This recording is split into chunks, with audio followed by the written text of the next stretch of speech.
Alors, aujourd'hui, on va parler de mon histoire. Je m'appelle Florian et je suis né le 14 mars 1997 à Rogny-sous-Bois dans le 93 en Île-de-France. Entre mes 1 an et mes 5 ans, j'ai eu vraiment une merveilleuse enfance. Franchement, j'ai vraiment eu beaucoup de chance et je suis en grande gratitude par rapport à ça. Ensuite, ouais, entre mes 5-6 ans, tout se passe très bien, parfait. Sauf que entre mes parents, mais ça va pas. Ma maman, elle est persuadée que mon papa va changer, mais mon papa, c'est un fou dans sa tête, c'est un enfant en fait. C'est un enfant dans le corps d'un adulte, il pense qu'à s'amuser, aller boire de l'alcool, fumer, prendre des drogues. C'est pas un papa, faut le dire, à ce moment-là, c'est pas un papa. Donc ma maman, elle dit mais non, c'est bon, il va changer, etc. Sauf que là, ce qu'il faut vraiment prendre conscience d'une chose, c'est que les gens, vous pouvez pas les faire changer. Il y a que eux-mêmes, c'est eux-mêmes qui doivent décider, qui doivent choisir de changer. Tu pourras avoir une influence sur la personne, mais tu pourras pas la faire changer. C'est pas toi qui le fera. Ce sera à elle de décider, ce sera à elle de choisir. Et du coup, bah, ma maman, elle a attendu, elle a attendu, elle a attendu. Sauf qu'à un moment donné, en fait, elle en avait marre. Mais en fait, ce qui se passe, c'est que elle a pas su dire les choses. Elle a pas su s'affirmer. En fait, elle subissait, elle subissait, elle subissait. Elle subissait les comportements de mon père, etc. Mais à un moment donné, en fait, c'est son corps qui a parlé. Et là, ma maman, elle déclenche un cancer du sein. Donc là, du coup, son corps a parlé à sa place. Et là, ma maman, c'est trop pour elle. Elle dit, c'est bon, on arrête les bêtises, stop, on se sépare. Donc du coup, bah, ma maman, elle se sépare de mon papa à mes 7 ans. Et ensuite, du coup aussi, on déménage dans le 77, en Seine-et-Marne, toujours en Île-de-France, à la campagne. Et là, entre mes 7 ans jusqu'à mes 13-14 ans, tout se passe très bien, sauf que je déclenche une addiction aux jeux vidéo, à l'ordinateur et à la PlayStation. Je joue beaucoup à Call of Duty et à Dofus. Vraiment beaucoup, beaucoup, beaucoup. Mais après, voilà, je peux pas en vouloir à ma maman. À ce moment-là, justement, bah, c'est là qu'on voit justement l'importance des deux parents ensemble. Parce que là, du coup, bah, il manquait ce repère-là. Il manquait cette autorité qu'il n'y avait pas à la maison. Parce qu'en fait, ma maman, elle faisait le maximum. Elle avait 4 heures de transport par jour. Ce qui fait que bah, elle partait à 6 heures le matin et elle rentrait à 19 h, 19 h 30 tous les jours. Donc voilà, moi ça là-dessus je peux pas lui en vouloir. De toute façon elle a fait son maximum, mais voilà. Du coup moi j'ai quand même réussi à développer une addiction aux jeux vidéo à ce moment-là. Et ce qui fait que du coup bah ça a un impact automatiquement bah, sur mon comportement, sur mes attitudes, sur mes réactions. Où je deviens un peu colérique, nerveux, je me renferme sur moi-même, un manque de confiance en moi, un déclin scolaire aussi. Et après, du coup, quand j'ai 14 ans, je suis victime d'harcèlement scolaire, physique et moral. Et du coup, là, je me retrouve à avoir 6 de moyenne générale. Ça va pas du tout. Et là, mon père prend une décision hyper importante qui va avoir un énorme impact dans ma vie. Et où il me dit, bah, tu vas déménager, tu vas aller vivre chez tes grands-parents. Tout simplement. Et là, mes grands-parents, c'est là-bas, je suis un roi. Vraiment, c'est là, j'ai toute l'attention du monde. C'est là, on s'occupe de moi 24 heures sur 24. Juste pour te dire, un petit exemple, c'est tous les matins, j'avais mes affaires propres, repassées, pliées sur une chaise au pied de mon lit, prêtes à l'emploi. Tous les matins, mon petit déj était préparé. Tous les midis, tous les soirs, c'était royal. J'avais la nourriture, etc. Et en plus de ça, c'est quoi? C'est que j'avais un prof personnalisé qui était mon grand-père. Personne brillante et intelligente. Et c'est vraiment quelque chose pour moi qui a forgé mon éducation et mon caractère, ça. Parce que d'avoir été éduqué comme ça, ne serait-ce que 1 an, mais à la vieille école, bah, ça m'a été bénéfique pour tout le reste de mon parcours et encore jusqu'à maintenant. Et c'est aussi cette année-là, pendant mon année de troisième, où du coup, bah, je me retrouve à être en déclin scolaire, en manque de confiance en soi, où est-ce que je reprends confiance en moi. Je commence la boxe anglaise à ce moment-là, et j'adore ça. Et en plus, j'arrive à être bon dedans. Et je me retrouve à avoir le brevet des collèges avec mention. Donc il y a eu un beau reverse qui a été fait, où j'étais comme ça, et piou, c'est reparti directement à la hausse. Donc ouais, magnifique. Donc je me retrouve du coup bah, à avoir mon brevet, reprendre confiance en moi, je me mets à un sport de combat, j'adore. Et là, après ça, je retourne vivre chez ma maman pour faire mon bac. Donc, je fais un bac pro en électrotechnique, donc dans l'électricité, à Melun, dans le 77. Et là, franchement, je crois que c'est les meilleures années de ma vie. Comme je pense toi qui regarde là. Franchement, le lycée, c'était vraiment pas mal. C'était vraiment incroyable. J'ai vraiment des très bons souvenirs du lycée. Aucun problème, tout va bien. J'ai mon bac avec mention. Et c'est au lycée professionnel que je découvre la musculation. Et là, ça c'est incroyable aussi. Vraiment. Bah, il y a une passion qui s'est déclenchée vraiment à ce moment-là pour la musculation. Donc voilà. Et après, à 18 ans, là, il y a une énorme tournure qui se passe dans ma vie. Parce que là, du coup, je retourne vivre chez mon père. Donc là, donc c'est pas je retourne vivre chez mon père. Je déménage encore à nouveau du coup chez mon père à 18 ans pour faire mes études supérieures. Je fais un BTS en alternance en électrotechnique. Sauf que là, mon père tombe gravement malade. Il attrape la sclérose en plaques. C'est une maladie neurologique qui attaque les terminaisons nerveuses. Pour te faire un petit résumé, là, le topo, il est très simple. La pathologie, c'est censé le rendre tétraplégique. Je sais pas si tu as vu Intouchable, mais si tu l'as vu, bah mon père, il était censé finir comme ça, dans un fauteuil roulant, sans ses bras, sans ses jambes, tout simplement. Et là, moi, première grosse décision à prendre dans ma vie. Qu'est-ce que tu choisis? Est-ce que tu choisis de vivre comme un enfant de 18 ans, comme tout le monde? Donc tu fais ta jeunesse, tu profites avec tes amis, etc. Ou est-ce que du coup tu t'occupes de ton père? Et tu prends la pleine responsabilité de ça. Ou tu te dis, voilà, tu vas pas avoir une adolescence comme les autres. Et être un début d'adulte comme tout le monde. Et donc, bah, moi j'ai pris la décision naturellement. J'ai dit non, moi je vais m'occuper de mon père. Et ça a été l'une des meilleures décisions que j'ai prises de ma vie. Donc voilà, donc bah, du coup je commence. Et c'est aussi cette année-là où je commence et je découvre le Krav Maga, dans lequel je passe ma ceinture jaune, donc, du coup la première année. Et aussi du coup bah, je commence à m'occuper de mon père, puis mon père bah, du coup il peut moins travailler, donc du coup il ramène moins d'argent. Du coup bah moi c'est bien parce que j'ai de l'alternance, mais c'est pas suffisant. Je me mets à faire Hitch en parallèle. Et donc voilà comment commencent mes 18 ans, pour te donner un petit topo. Et ensuite après, ce qui se passe, c'est que bah, sa maladie elle ralentit pas. Et moi, après, je fais mon petit bout de chemin. Je continue le Krav Maga, je passe mes ceintures. Je suis allé jusqu'à la ceinture marron. Donc, je me suis impliqué quand même pendant 7 ans dans ce sport. Il y a une personne qui a été hyper importante dans ce sport qui était bah, mon coach, qui est comme un père spirituel pour moi. Il s'appelle Roger. Peut-être qu'il verra cette vidéo, mais je suis vraiment en gratitude profonde pour cette personne, vraiment. Ça a été, euh, ça a été une personne qui a eu énormément d'impact dans mon éducation également. Et mon père, ouais, mon père a continué ses conneries en fait, parce que comme je te l'ai dit avant, bah déjà il y a eu la séparation avec ma maman, donc premier avertissement. Ensuite mon père il a eu une hépatite B et une hépatite C, il a eu une cirrhose du foie, deuxième avertissement, mais il continue quand même ses conneries. Ensuite sclérose en plaques, il continue encore ses conneries, alors que j'arrête pas de lui dire d'arrêter, etc. Mais il m'écoute pas. C'est pour vous dire à quel point on peut pas changer les gens. Mon père il avait pas décidé de changer. Il n'avait pas décidé de s'améliorer. Il continuait de se mentir à soi-même, malheureusement. Et du coup, donc voilà, tout se passe comme prévu jusqu'au moment où mon père, quand j'ai 21 ans, non, quand j'ai 22 ans, mon père a un cancer du pancréas. Et là, ça prend une autre tournure. Parce que là, du coup, je lui dis papa, peut-être que là, tu vas arrêter tes conneries. Et j'ai là, on parle d'un cancer, là. Et là, il me dit, ouais, mon fils, là, j'arrête tout. J'ai ouais, sauf que là, papa, maintenant, c'est trop tard. Cancer du pancréas, malheureusement, c'est mortel. La plupart des oncologues qu'on est partis voir, ils t'ont tous donné 6 mois. Comment on fait maintenant? Il te reste 6 mois à vivre. Des avertissements, c'est pas comme si t'en avais eu par le passé. Hein. Il m'a dit, ouais, c'est vrai. Donc voilà. Et là, moi, après ça, c'est très simple. C'est qu'en fait, encore une fois, et ça, par contre, c'est vraiment la décision que j'ai prise dont je suis la plus fière de ma vie. C'est que là, je décide d'arrêter de travailler et de m'occuper de lui à 100%. Et là, c'est incroyable. Parce que du coup, on se retrouve à aller d'hôpital en hôpital, à aller voir des neurologues, des gastro-entérologues, des oncologues, pour voir comment on peut faire, quel traitement il peut avoir. Mais mon père, il a tout eu. Je l'ai emmené partout, au scanner, aux IRM, aux prises de sang, à la radiothérapie, à la chimiothérapie. Il avait une vingtaine de comprimés par jour. C'était vraiment pas des moments faciles. Mais voilà, il a fait ses choix. C'est comme ça. Et du coup, ouais. Donc du coup, ouais, on est parti voir différents oncologues et il y en a un qui m'a plu.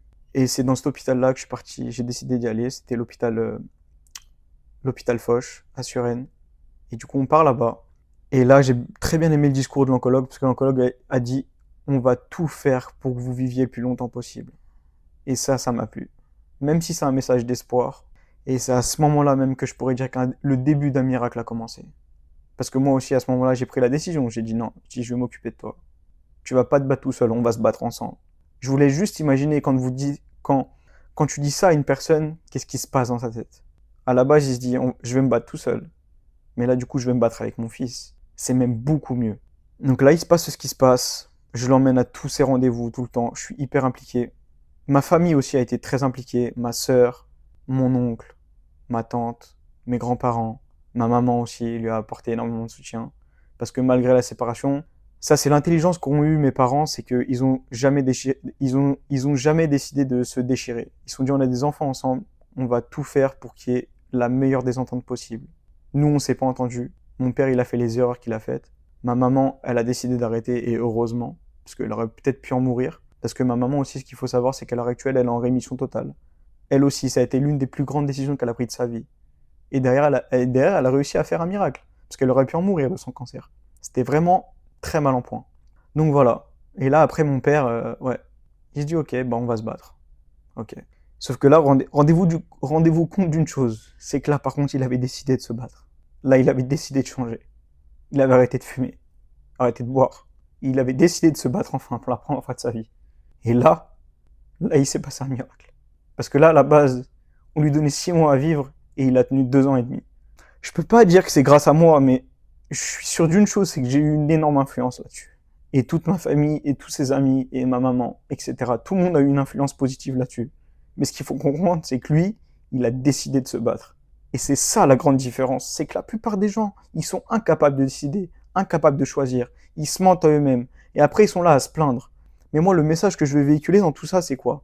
C'est qu'il n'y a pas besoin d'attendre de souffrir pour changer. C'est une idée perçue de merde. Il faut pas attendre de souffrir pour changer. Quand tu souffres, et des fois, et là, comme lui, ça l'était, c'est trop tard, malheureusement. Et mon père, il va tenir comme ça 2 ans et demi. Il s'est battu pendant 2 ans et demi, alors qu'à la base, on lui donnait 6 mois à vivre. Voilà, donc au bout de 2 ans et demi, bah, mon papa, malheureusement, il décède. Il y a une seule phrase qui restera de lui et que j'ai envie de te partager, c'est « Tu sais, mon fils, on n'est pas ici pour subir la vie, mais on est bien ici pour la vivre. Donc du coup, je t'invite vraiment à vivre ta vie. Vis-la. Si par moment tu l'as subi comme moi, je l'ai subi par le passé, fais des changements, choisis, décide, mais fais quelque chose. Reste pas comme moi je suis resté. C'est vraiment ce message-là que j'ai envie de te transmettre. Et donc du coup, bah, après qu'il soit décédé, moi j'ai eu une période de dépression, hein, très honnêtement, parce qu'il y a eu un énorme vide. C'était quand même, au-delà d'être mon père, c'était mon meilleur ami, c'était mon confident. Je faisais tout avec lui. Avec lui, j'ai pas fait les 400 coups. Avec lui, j'ai fait les 800 coups, les 1000 coups avec lui. Donc voilà. Et après ça, ouais, du coup, j'ai une période de dépression où là, ça va pas du tout. Là, même là, je commence à avoir des addictions au sucre, à la nourriture, à la malbouffe. Je me remets à jouer aux jeux vidéo. Ça va pas. Ça va pas. Et là, du coup, je fais une grosse période d'introspection, etc. sur moi-même. Je me dis que je vais travailler sur moi. Et je vais faire mon propre dépouillement personnel. Où là, on va voir ce qui va pas, où ça va pas. On va tout décortiquer. Et après, au-delà de tout ça, c'est... Ouais, donc après, du coup, bah, moi, je me remets à quand même retourner à travailler derrière. Je vois la vie sous un autre angle, complètement. J'ai tellement pris conscience de beaucoup de choses que là, faut que personne fasse un écart, faut que personne fasse un pas de côté avec moi. C'est plus possible. Donc là, je me remets à bosser. On commence à me faire des promesses, etc. dans le travail où je suis. Les promesses sont pas respectées. Je démissionne. Ensuite, je vais à un séminaire à Marrakech, qui a été l'une de mes plus belles décisions. Je vais et en vacances et en séminaire à Marrakech. Et après ce séminaire, c'est très simple. Et j'ai rencontré des entrepreneurs qui gagnaient très bien leur vie, qui avaient leur société. Et là, ça m'a complètement débloqué dans mon cerveau. J'ai dit, ben, je vais faire pareil. Je rentre à Paris, et là, je crée ma boîte.